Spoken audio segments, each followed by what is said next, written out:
এবং সেটা তারা কমিশনেই করায়, কিন্তু এখানে কিন্তু তারা সরকারিভাবে অনেক চিকিৎসা পায়, কিন্তু তারা মিসলিড করে বলে যে আমাদের ক্লিনিকে আসেন। আজকে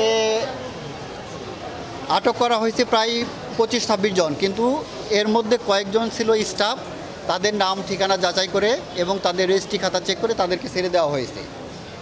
তাদের আসলে র্যান্ডমলি আটক করা হয়েছিল, পরবর্তীতে যাচাই বাছাই সংখ্যাটা এই ওসি সাহেব কাউন্ট করলেন 22 না 22 জন, মেয়ে 5 জন, ছেলে হচ্ছে 17 জন, 22 জন।